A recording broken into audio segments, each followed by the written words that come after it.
Welcome back to Crypto's Juiciest News, baby dolls. We have Bitcoin that's actually been thrashing upwards. Surprisingly, it's hit 70,000 American dollars. It's quite fascinating to see because everyone was waiting for a big crash before.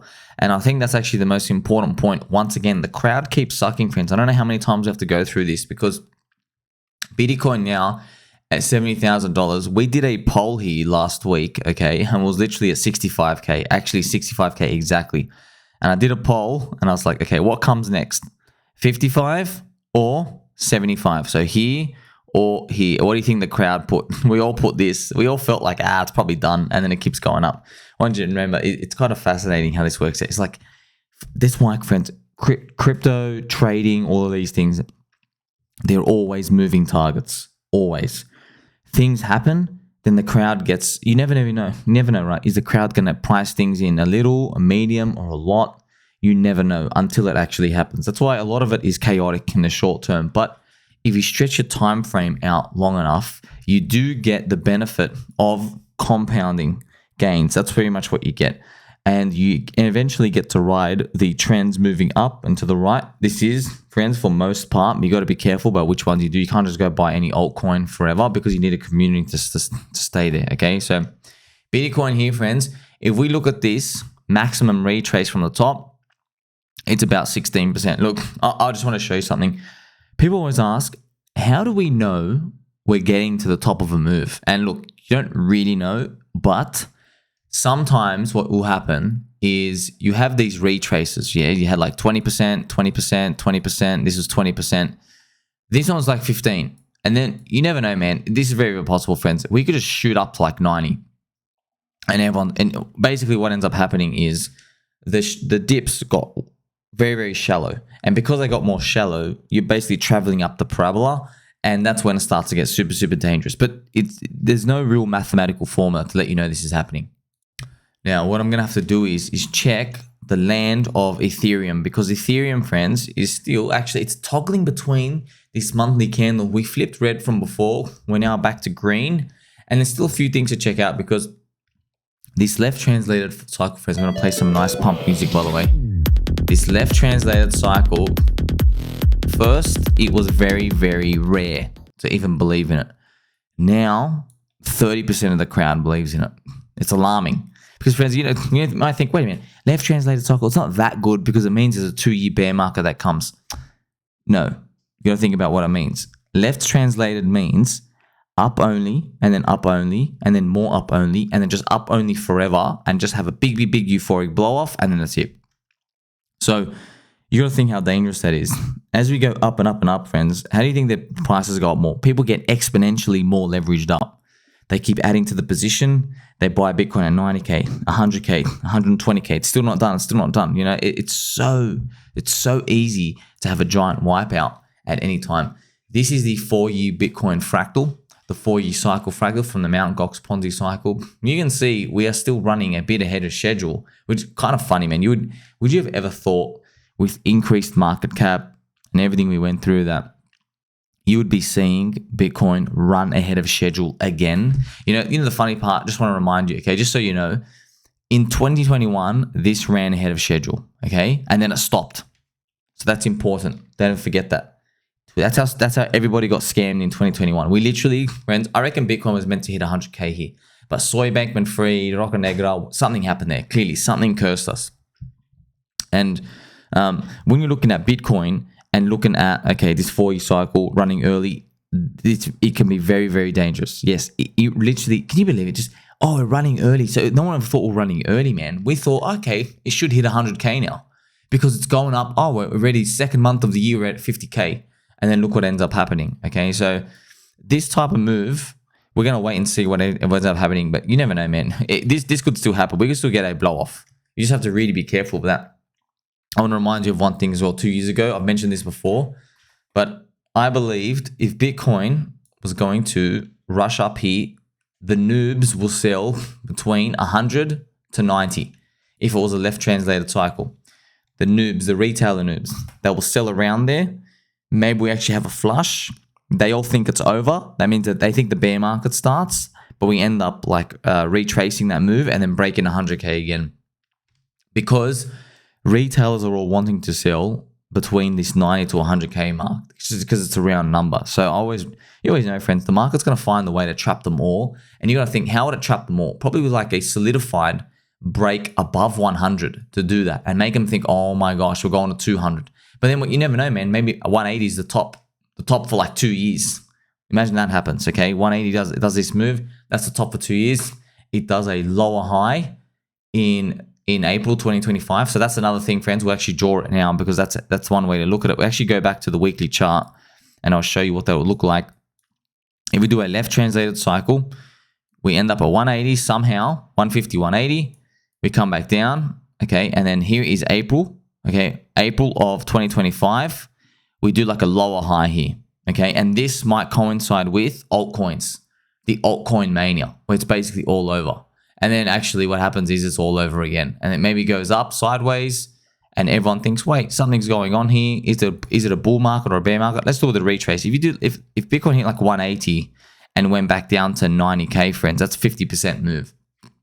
All right. But the 70% move would be back down 50K. So thinking about that, that's actually crazy to think about. That would be interesting. We go to 180, we come back to 90, and then it fakes everyone out. It fakes everyone out because everyone thinks it's a bear market, but then it goes sideways for another 3 to 5 months and everyone thinks the bottom's in. But then if we do this left translator, friends, the bottom happens around November 2026, which is right here, okay? It would be here. So it would go down here like, oh no, something happens, right? Something happens. And then maybe then we continue up. Interesting though, this whole move, it doesn't look like much, does it? But if you actually draw it out, if you really do draw it out, how long is that? That's like that's 2 years of Bitcoin going down, even though it looks nice on the chart, doesn't it? Look at all this.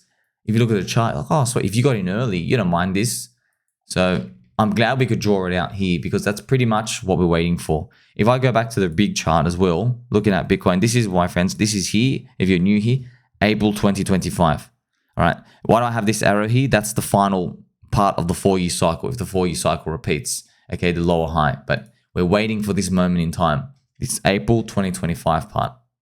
I also want to tell you something. So there's been data released, friends, and it's pretty compelling. I mean, everyone waiting for this crypto leg, right? And the survey, okay? Everyone's waiting for this survey. Yes, but there's something to add, okay? Heaps of altcoins, they're still lurking. In fact, we've never seen this much disparity between winning coins and losing coins.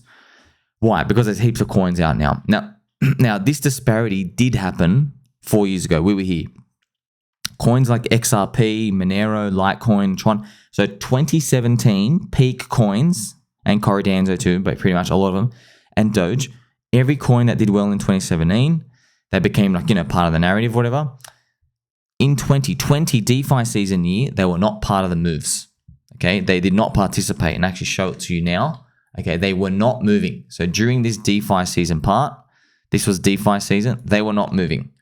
The only things that moved were the new DeFi coins, and including the farm coins as well. So the yield farm coins, the food tokens. So things like Chainlink, Synthetics, RV, right? Everyone was using Uniswap. Curve ends up launching all these yield farm stuff. So the DeFi season year was just DeFi stuff. And then only after that year, so when we hit 2021, did things finally start moving. But honestly, not that much. But you got to think about which ones didn't move. Well, XRP was now cycle 3. It had a curse. Litecoin also had a curse. Cycle 3. Everything pretty much had a curse. But obviously, very few amount of things did well. Dogecoin, because of Elon Musk, did really well. Bitcoin did really well, but Bitcoin's got product market fit. And obviously, that's leading the pack with first mover advantage. So you just got to be careful how we navigate what happens from here in terms of like, okay, if altcoins keep staying dispersed, where people keep going to AI coins, right? But they've already gone up so much. But if they keep doing that, all right, if the 4-year cycle repeats, it's pretty much still right on track in terms of they're due for a move. I'm going to say like January next year. Okay, that's pretty much if you line it up exactly. So basically, Bitcoin's meant to rally at the end of this year, like November, run up for 2 months. So you have over November, December, it runs up and then it stops and things start moving in January. Okay, so we'll see what happens. Now, there's a lot of things going on with altcoin land as well. Okay, I'm just going to be following, friends, Dick with Butt. I need you to just check this out. Okay, Dick with Butt. Look, it had this retrace. Let's see how it did down. There's like a 47%, 50% retrace. Look, these things. All right, friends.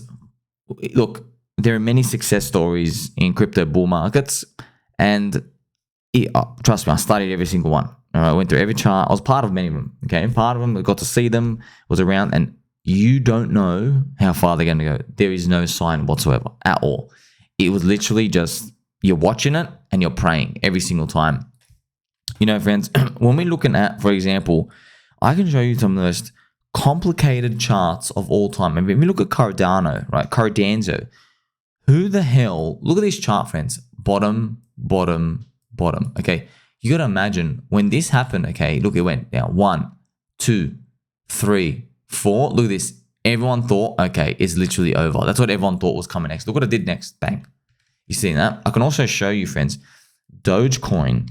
Dogecoin back from 2021. How much it blew everyone's mind. Because if you look at Dogecoin BTC, okay, if you're looking at it here, friends, this is Doge BTC. Now, this move, this was the one where everyone thought, okay, it's over now. Look at this, look at this. So this is Doge, friends, since 2014.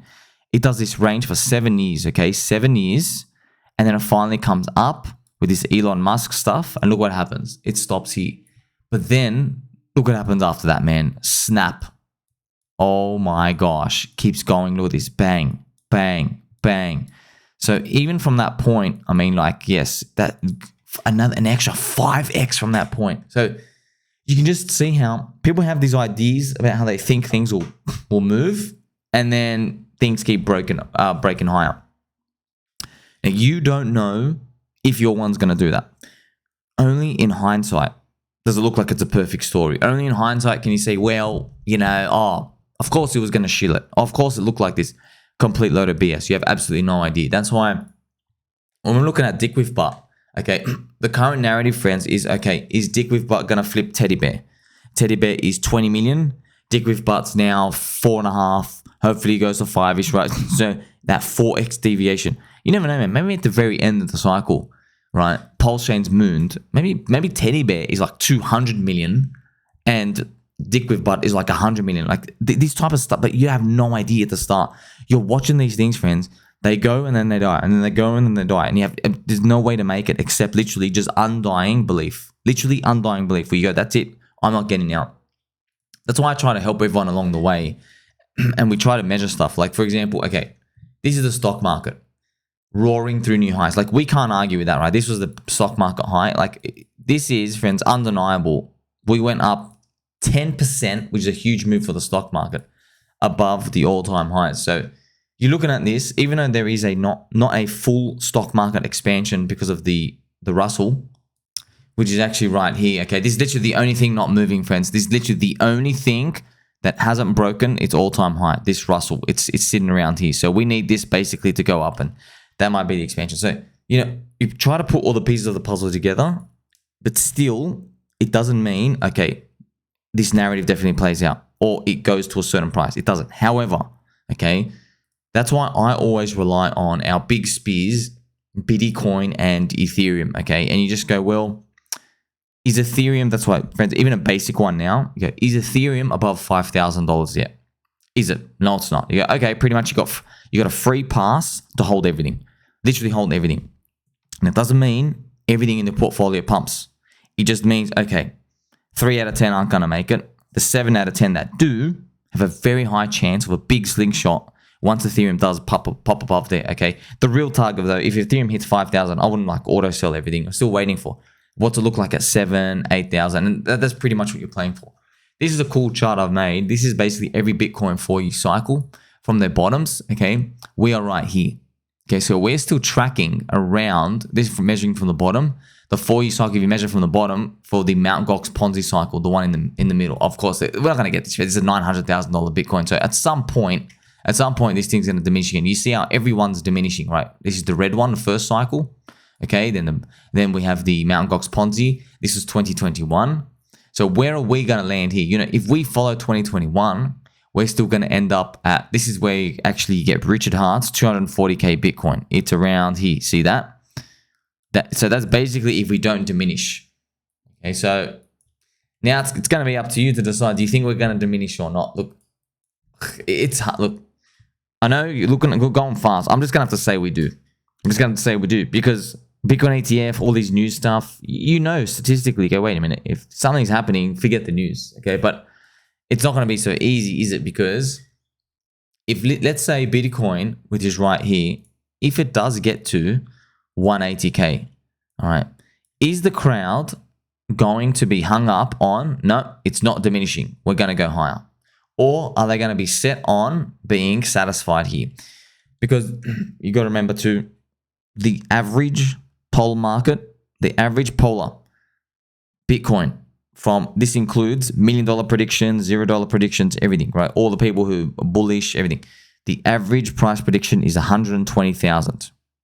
That's for Bitcoin, American dollars. So if we got to 80 to 100 and we're running this early, I hope we don't usher it. I hope that's not the left translated. What a bummer that would be. But maybe there's a fake out there.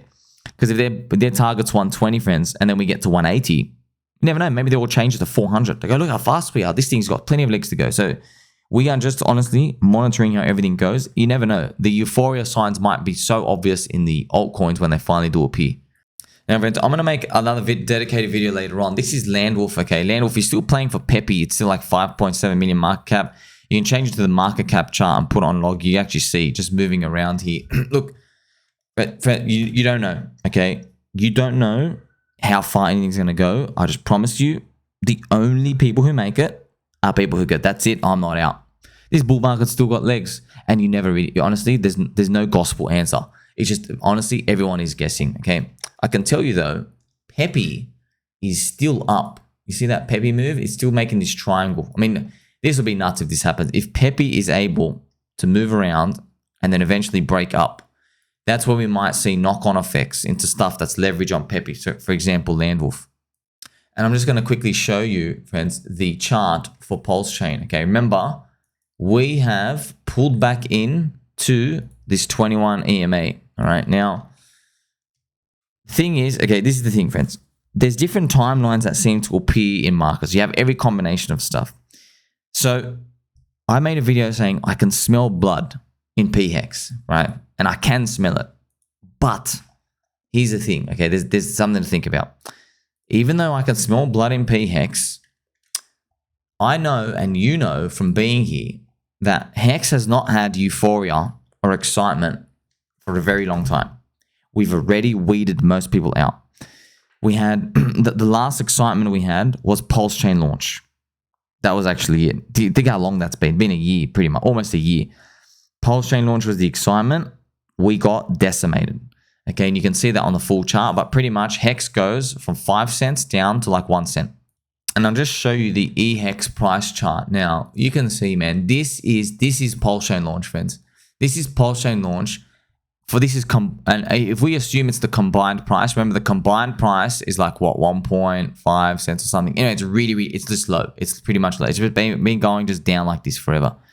All right, so because there has been so much pain, so much down only, and so many rinses, the blood that I'm smelling, it doesn't really have much of an impact anymore, even though it's there. So that's when I told you markets, all right, moving targets. If this was maybe 9 months ago and we're way closer to PulseChain launch, yes, there actually was blood, friends. There actually was blood, and the prices kept projecting lower, right? But now that we've rinsed so much, who are the weak hands left? You got to think, like, you've held through minus 99% at this point. Like, what are you actually waiting for? So analyzing this is where you look. You have to make a captain's call at one point. You go, hey, do you deploy the rest of your stable coins, or do you leave it? Or you go, you know what? I don't really care. But look, as we traverse the bull market, it gets harder and harder to play this game. No one can give you a full concrete answer. All we're doing is saying, well, you know what? We just don't think the bull market's done. It hasn't even started in many places. And that's it. You just got to go from there. Because really, it really is just coming down to luck and guessing. Looking at PulseX as well, friends, it did the same thing. Pulls back into this 21 EMA, and now here it is. Now, what I've just normally seen is this landing pad does some sideways, maybe a few weeks, and then pop. Okay, so look, you got to think to yourself, how much blood do you really want in PulseX with his buy and burn? Like many people, friends, I've seen them draw this minus 80% down back to the bottom. But you think about that, like what would make the ecosystem go down that much? We already had corrupted CC. We already had these imaginary horribles. Richard tried to fight it to zero by tweets. Didn't work because EX is still alive. Okay, barely breathing, but still alive. You have Bitcoin thrashed up the highs. You have Ethereum is well above $3,000. What is it going to take? Okay, so but when you see that, it doesn't mean we go up today. It just means like, oh, I guess strong hands should be deploying now. That's the way you got to think about it, friends. And maybe that's what you have to do. If you can't find the altcoins to throw in, okay, what I'll do is throw them into the cause first, and then deploy out of the cause, and that's what I'll do. Let's say you had, I had 10 grand putting in. Yeah, I don't know. I'll just do half Pulse, half PulseX. Throw that into the ink farm, and then like decide later on. Maybe find an altcoin. You're like, I want to put $100 into something, and you maybe find it in 2 or 3 days, or you like the price. Then you can start peeling away from it. Okay, that's the best principle to do. Stack it in the cause first, and then slowly peel off from the cause later on. Okay, but not financial advice. I'm wearing a cute Charmander hat. Make sure you like, subscribe, bell button, and I'll catch you soon.